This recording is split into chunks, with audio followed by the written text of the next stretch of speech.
What's up, everybody? You know, I think it's great we're talking about this. Qatar paid for NYPD police commissioners' Middle East trips. And John and I were just talking right before we started going live here. And I'm like, you know what's interesting about the title, how we titled this is it's Middle East trips, because the reality is we really don't know why police commissioner Ed Ben traveled to Qatar. And this is part of this being the least transparent administration. Like, at least tell the public, okay, it's questionable about the funds here. We're going to get into that, but it's interesting. No one said, hey, the police commissioner, especially the mayor, said, hey, the reason why he traveled to Qatar is because they have this dynamic, really initiative when it comes to technology that we found will help us, and this is what it is. And he sat for a class or a seminar, and this is what he learned and brought it over here. Nothing. So the reality is we don't even know what he was doing there. I mean, it was just hanging out there, enjoying the fruits of Qatar. I mean, really, we don't know. What are your thoughts on that as far as his trips? I have no problem really anything that the NYPD does. Do it as long as it's beneficial to the people of the city of New York. But it should be open and transparent. And I think this was the least transparent thing, one of the least transparent things we ever seen. First of all, they lied about how the trips were funded. They said they were self-funded when they weren't. There were multiple trips, and we still don't know the reasoning even after the NYPD put out the statement. So, I mean, we could go back and forth all day about the funding of it, but I still say the funding's very questionable. I think if anything, any foreign governments are looking to get anybody in the United States to fund anything, unless it's for business, when we're talking about local law enforcement or we're talking about politics. I mean, I think that funding should come through the federal government first. I think that's something, we see people get locked up all the time for acting as foreign agents, right? Unregistered foreign agents, right? That happens all the time. And that's basically, you have to fill out a form, you have to do all these things. So I don't think that any police department should be working with the federal government without the say of our federal government. So I think that's one thing that bothers me. The other thing, obviously, is the transparency in it. Clearly, there wasn't any, and the statement actually leads to more questions that they put out. What's interesting about the police department, this administration right now, John, is they're showing a track record. Right, we see it with Tariq Shepard in response to the riots at Columbia University, is that when this department has things under their chest, they have mostly omissions. And I say the omissions to the public are just equate to a lie.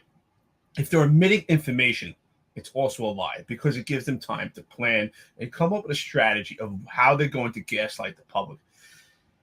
Information should be immediate. It should be transparent when it comes to the police department engaging the public. John, you and I talk about this, right? We need trust, right? We want the public to trust the police department. Isn't that something we used to hear all the time, right? In order to have civic engagement, to have a relationship with the community, cops and community, we need trust. And I think that's where this podcast has hit the mark. So we're always willing to say opposition meets opportunity. We have people come on this podcast that have opposing and polarizing views, but they trust us. We're credible, that we're actually going to tell a transparent story. This police department has been nothing but inadequate and least transparent of any administration that we see. And that is where we start to lose the trust. But ultimately, who pays the liability for losing trust? It's the rank and file. The rank and file, again, I say they're the most tangible form of government, and they feel it on the street. Because of the leadership. The leadership doesn't feel it because they're safe in their seats. They're safe from the public, because especially the media right now is terrified of this administration. And it's the rank and file, the boots on the ground, that pay the liability. Yeah, so let me read the NYPD statement. Here it goes. Please read the following statement from the NYPD. Following the attacks of September 11, 2001, the NYPD constructed the most robust counterterrorism and intelligence apparatus of any municipal police department in the world, and its post-9/11 ability to help detect and prevent future attacks on New York and the homeland hinges on its capacity to build, strengthen, and expand its many professional partnerships both here and abroad. As such, High-level events, conferences, and meetings attended by policing experts like NYPD Commissioner Caban are as routine as they are necessary. And it is common for outside entities, instead of New York City taxpayers, to cover the expenses associated with official work related to travel for many city employees, including the police commissioner. One of the myriad of reasons for the strategic exchanges are vital is to maintain a tactical collaborations on investigations, capacity building, training, and sharing of best practices among industry leaders and policymakers. Through this program, funded by not-for-profit New York City Police Foundation, nearly 20 NYPD officers are right now embedded with local law enforcement agency in more than a dozen countries around the globe, where they are tasked with building contacts and providing in-depth analysis to their counterparts here in New York. Information shared in Doha, Qatar, for example, included crowd management and other policing techniques required during the 2022 FIFA World Cup tournament and other large events, all of which are indicated of these type of training initiatives and real-world experiences commonly shared across every liaison post. Now, that sounds all well and good, but Chris Sommerfeld from the Daily News retweeted this, and I thought what he said was like, it really smacked me in the face when I read what he said, because I was like, wow. I was like, that's right. What he said is the NYPD didn't respond to questions from reporters on Thursday when it emerged that Commissioner Caban's trip to Qatar last year was funded by the country's government. Instead, the NYPD, which refused last year to say who paid for the trip, issues this unsigned statement today. What do you think about that, Eric? Well, that's exactly what I was saying when I read this. That's why I just brought up these questions, and also the admissions from this administration to the public. Immediately upon his return from his travel to Qatar, immediately there should have been a conference to the public. That's what I talk about, is having trust. At that point, they should have been transparent and articulate and explain the details of this trip. It's funny how, again, how they had an omission and gave them time to strategize, because here we are a year later, and now they have this information that he was there for tactical and technical training for crowd control. Why didn't they mention this back then? Again, I just think it's more gaslighting. They're lying to the public. And I think Chris hit the mark right here, because the reason why they're least transparent administration is because they have skeletons in the closet. This administration has so much to hide here. It's very questionable. I would love to do a FOIA request and document exactly the details of this trip. What type of training did he take part in? Why not show the public some of the literature that was garnered in regard to this, about these technical and tactful training that occurred at this location? I think it's just ridiculous. It just shows these omissions are exactly that. It's a lie. And it makes it even more questionable that they're trying to cover it up with this nonsense information that's just so vague. It sounds great, right? This letter, this in response, but this letter is responding to their omissions, and they're trying to cover it up. You know, and it's funny you mentioned FOIAs too, because there's been FOIAs outstanding for over 2 years since Eric Adams has taken office in New York City. So that's the other thing. Freedom of Information Act isn't really being followed in New York City currently. So, you know, the person who claims that transparency is a good thing turns out to be the least transparent mayor of all time. The agency that consistently talks about transparency is turning into the least transparent that they have ever been in their entire history. So, you know, I mean, that's it's got to raise your question. And Eric, I'm sure you got the same speech I did. I'm in Queens College. I'm a rookie, and I hear what was his name? He was the chief of internal affairs at the time. And he was the long-standing chief of internal affairs, long guy, Chief Campisi, Chief Charles Campisi. And what Charles Campisi says is, he goes over the Michael Dowd case. If anybody's not familiar with Michael Dowd, he's actually out of jail now, and he's on Twitter. He's known as the most corrupt cop in NYPD history. I don't know if that's true, because we had a lot of most corrupt cops, but he's out now. I mean, if you ever look at his trial and who he worked with and all these things, it was a huge corruption scandal of rank and file on the ground, robbing drug dealers, selling drugs, involved in doing robberies, burglaries, just crazy things. But what Chief Campisi said at the time is, it all started with his first free cup of coffee.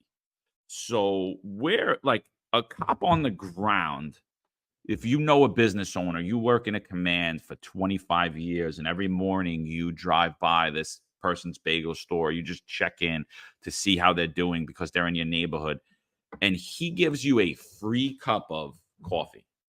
Really costs him probably cents, nothing maybe, but just out of the goodness of his heart, and you accept that, it's actually a bribe.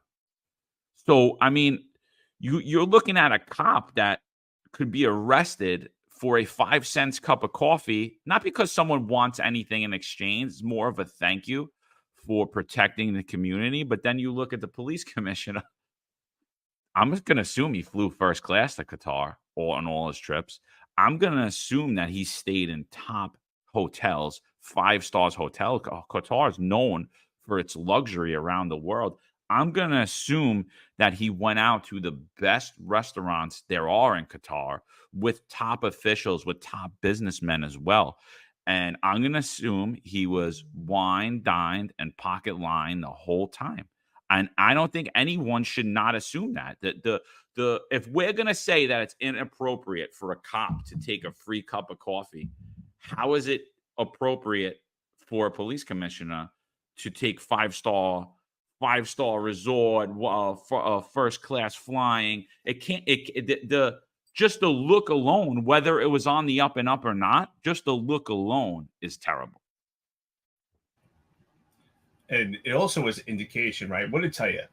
That broken windows theory, right? Intrusive police work is the bedrock of public safety.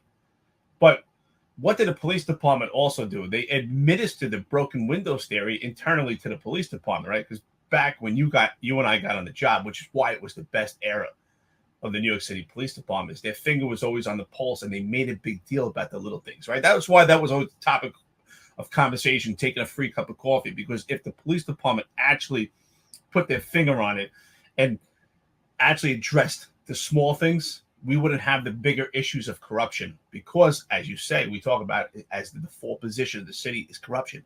But at this point right now, they're not addressing these things. We have a high level of corruption going on with this administration. It's funny, here, Booster Malaka put, Michael Dow was on Howard Stern. He thought he was an A-list Hollywood actor was going to portray him in a movie. That's pretty funny. Johnny Angel, how you doing, brother? Johnny Angel, big supporter of this podcast. I appreciate it. Provides some great videos.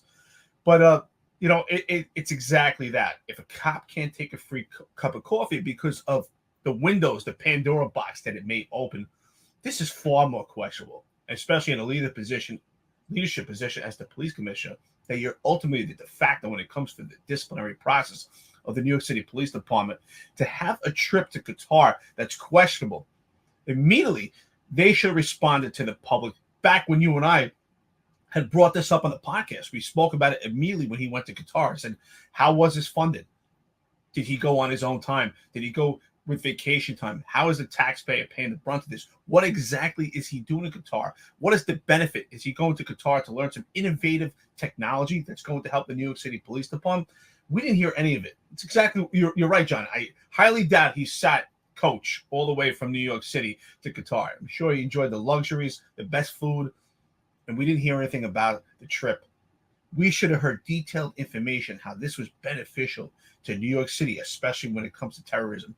We don't hear anything. And it's exactly what's going on. This police commissioner is, everything is questionable. He hasn't stepped up as police commissioner. I've heard rumors that he's going to step down, and yet he hasn't stepped up. I think it wouldn't make a difference if he wasn't there or not. But what is also questionable is if he does step down, who will be the police commissioner of New York City? We see some potential who's who actors in this, but I have a question.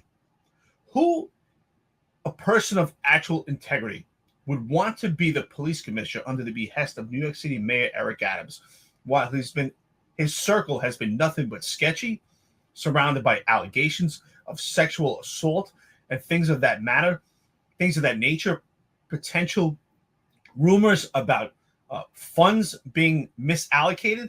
Who would actually want to be the police commissioner in this environment at this time? That's what I question. No one with integrity, that's for sure. it truly doesn't matter who it is. I'll tell you right now, though, I nominate Eric because if Adams even gave me a call, I don't care if they raise it to $1 million a year. I still wouldn't take it because there's no way I could take it and work under those circumstances, work under where we're not going to be transparent. There's going to be a lot of shady things going on. I'm not a shady person. I like to be able to put my head on the pillow at night. That's why everything I say on here or I put out on social media, I'll say to anybody. Oh, that's just how I always been. And same goes with Eric. So I mean, I think that's what we're not seeing is the transparency from the police department.